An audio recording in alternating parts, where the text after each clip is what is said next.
आपने व्याख्यान किया है सिंगेरपुर धाम का। भगवान श्री रामचंद्र जी के आत्म बाल सखा निषाद राज जी का ये इतिहास बहुत कम लोगों को पता था। किले पे रहने वाले लोगों को भी नहीं पता था कि निषाद राज जी ने भगवान श्री रामचंद्र जी को पार उतारा था।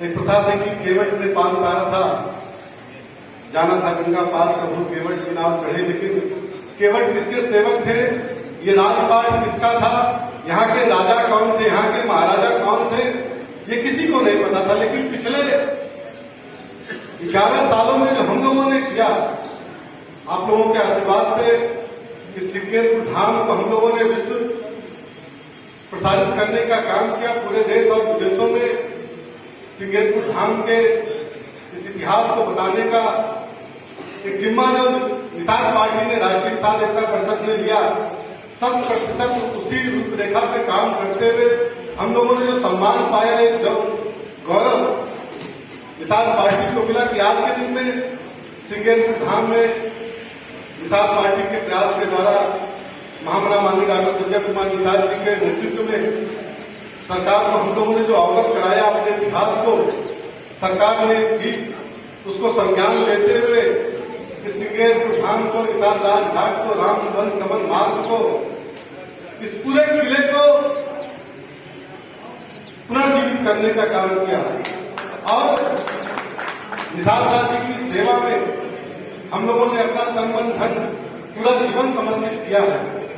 उसकी देन है कि आज इस सिंगेरपुर की धरती पर जो कभी त्रेता युग में पूजनीय धरती कहलाती थी, आज पुनः इस धरती को पूजनीय बनाने का काम किया। और यहाँ पर माननीय मुख्यमंत्री जी का और माननीय प्रधानमंत्री जी का आगमन होने वाला। और पिछले हम लोग 6 महीने से माननीय प्रधानमंत्री जी का हम लोगों ने टाइम लिया था, और वो गौरव पल आज हम लोग के बीच में प्रतीत हो रहा है कि आने वाले समय में मेरी 12 दिसंबर को या 22 दिसंबर को तिथि तय होगी। उस तिथि पे माननीय प्रधानमंत्री जी का हम लोग को आशीर्वाद मिलेगा। मैं बताना चाहता हूं कि ये धरती कोई आम धरती नहीं है।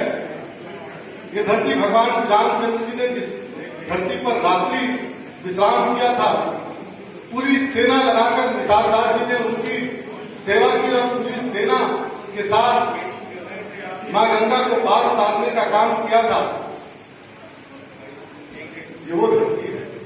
और आज आपके बीच में 53 फीट ऊंची प्रतिमा, मित्रता का संदेश देने वाली जो प्रतिमा है वो भगवान निषाद राज जी की, भगवान श्री रामचंद्र जी की बन के तैयार हो गई है। निषाद राज पार्क बन गया है, निषाद राज घाट बन गया है। ऐसे तमाम घाट पुनर्जीवित हो गए हैं। ये सारे के सारे कार्यों को पूर्ण कराकर जो हमारा गौरवशाली इतिहास समाप्त हो चुका था, उस गौरवशाली इतिहास के पुनर्जागरण के लिए हमारी सरकार ने काम किया, निषाद पार्टी ने काम किया, भारतीय जनता पार्टी ने काम किया। एक चौपाई के माध्यम से मैं अपनी बात को समाप्त करना चाहूंगा। और वो चौपाई है कि केवट पीनी बहुत चौकाई सो जागरी सिरौर नवाई, हो रात बट छिरू मंगावा, जटा मुकुट निज शीश बनावा। इसका मतलब है कि जब भगवान श्री रामचंद्र जी के ऊपर कष्ट पड़ा था, और वो कष्ट क्या था कि जब उनका कल राज तिलक होना था और आज रात्रि में उनको 14 साल के वनवास के लिए उनके माता पिता का आदेश मिला, तो अपने सर्वप्रथम अपने मित्र को याद किए और निषाद राज जी के किले पर पहुंचने का काम किए। उनका राजपाट छिन चुका था। उस रात्रि की ये चौपाई है कि केवट पीली बहुत चौकारी सो जामनी सिंगरौर गवाई, हो रात बट छिरू मंगावा, जटा मुकुट निज शीश बनावा। मतलब उनका राजपाट छिन चुका था, फिर भी जो मित्रता का धर्म है, अपने मित्र को उन्होंने रात्रि विश्राम कराया, केवट से उनकी पूरी सेवा करवाई। और सवेरे जो बरगद का पेड़ होता है, उसका जो दूध होता है, उसमें लसापन होता है, उस दूध को मंगाकर उनके बालों में लगाया और उन्हीं के बालों से उनका मुकुट बनाने का काम किया। और राम सखा तब नाव बनाई, या चढ़े चढ़े रंगाई, और लघुन मान धन धरे धराई। ये तब राम सखा जी ने अपनी नाव को बनाया। उस पर पहले माता सीता चढ़ी, फिर भगवान